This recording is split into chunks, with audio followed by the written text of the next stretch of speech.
Hi there, you're listening to What's New Today, and I'm Sangeeta. This is part 6 of our wildlife series. I assume everyone listening to this episode has heard the previous 5 episodes. But if you happen to have somehow jumped right here, somehow, I don't know, maybe you traveled through a time tunnel or a black hole in space, whichever it is, here's a quick wrap up of what we spoke in the 5th part of this series. So, my young co host, the sprightly young Chandrika, a 4th grader from Bengaluru, and I were talking about the Asiatic lions in our previous episode and how India is the only remaining home of this wildlife species. We left off the last episode with this question. Which brings me to a question. Do you think lions hurt humans? What do you think?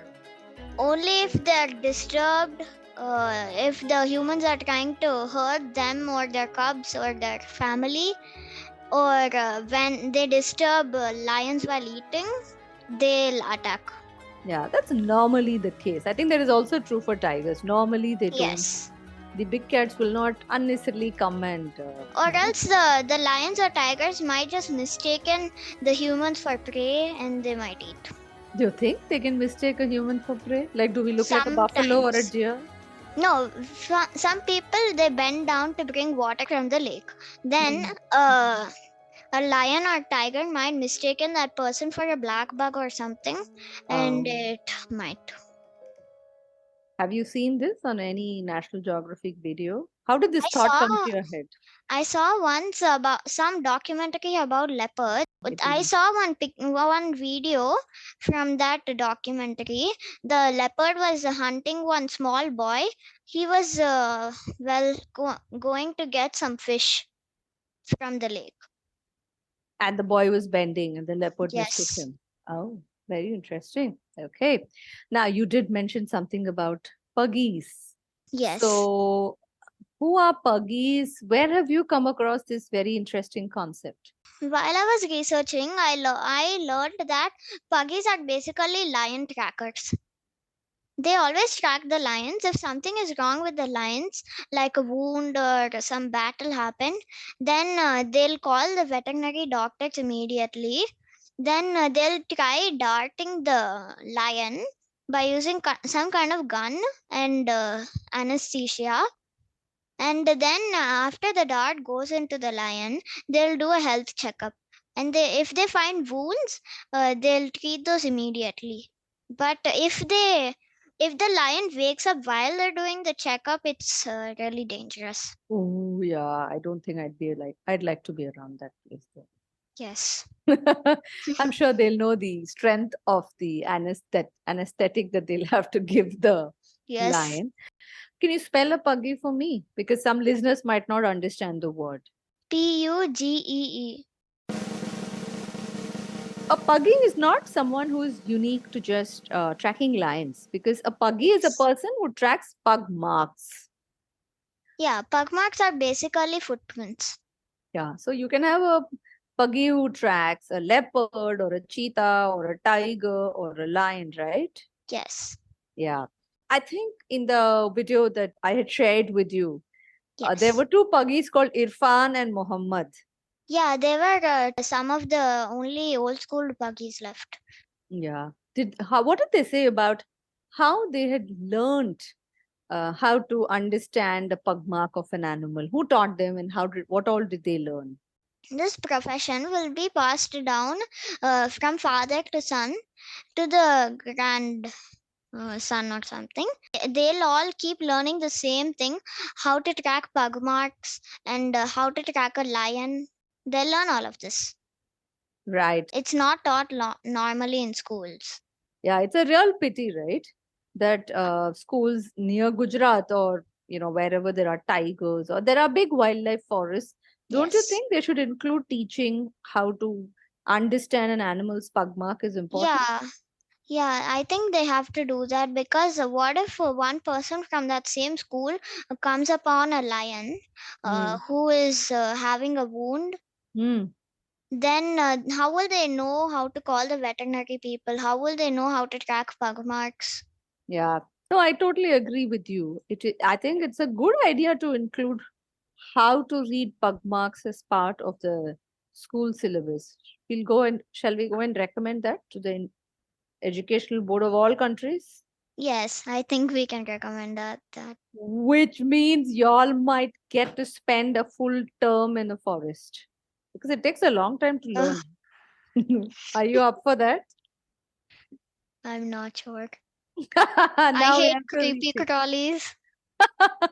Who doesn't? Now I think we are rethinking if one really needs to learn how to read a pugmark in school.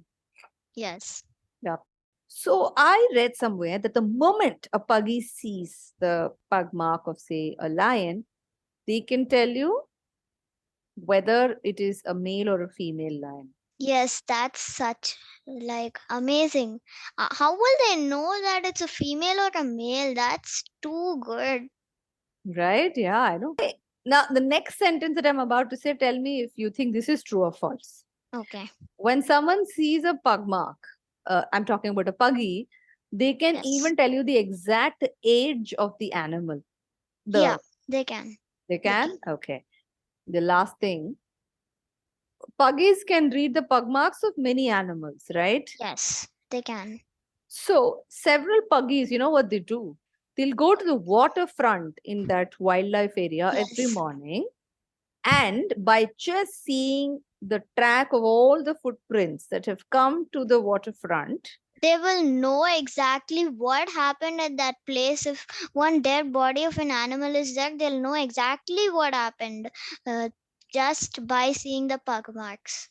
yeah, absolutely, they can reconstruct the whole story apparently. Yes. There was a cheetah which was hiding behind this tree based on where the pug mark was last seen.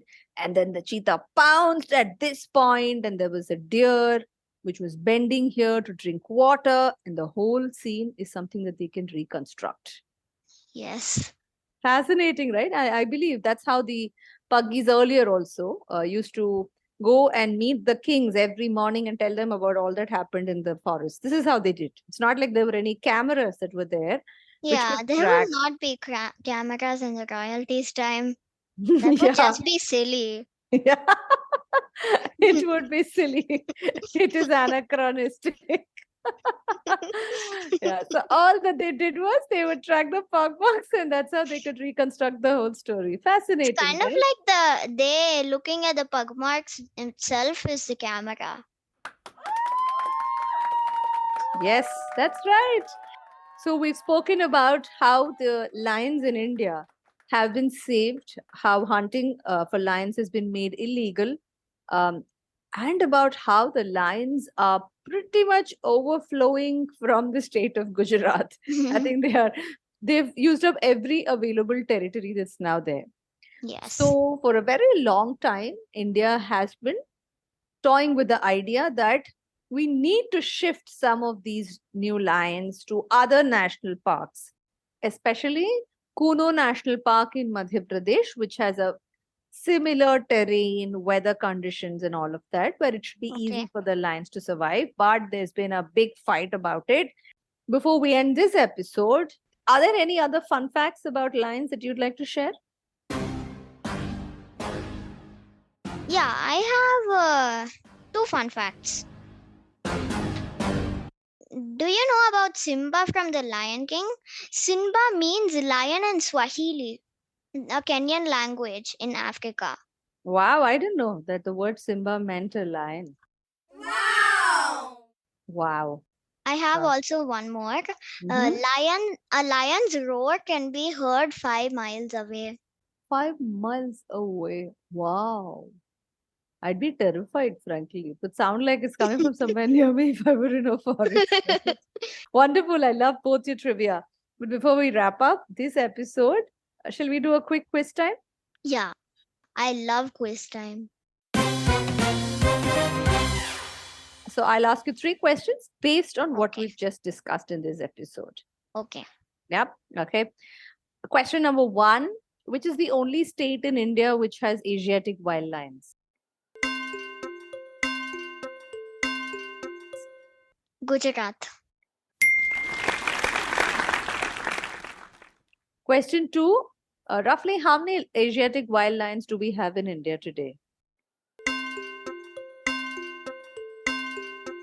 600.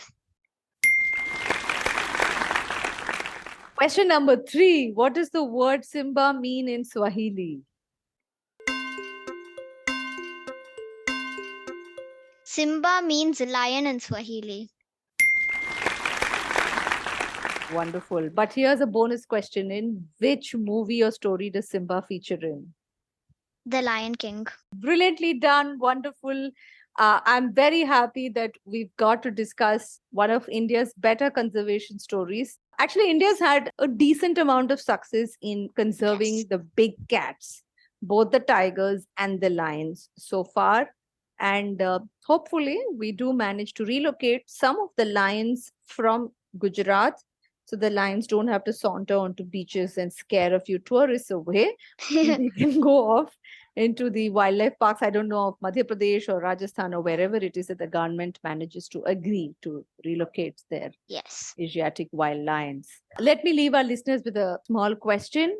Were you surprised by the story that I had narrated earlier about the Nawab of Junagadh having been a protector of the Asiatic wild lions? Did you think kings could ever be protectors of animals? Did it take you by surprise or did it not? If you're listening to this on Spotify, please scroll down and leave your answer. You can find a place where you can easily click reply and tell me your thoughts. If you're listening to this on any other podcasting platform, I'd love to hear your thoughts on hello@wsnt.in. That's it from us today. We'll be back soon with the next episode in this series on India's wildlife conservation story. Thank you for listening.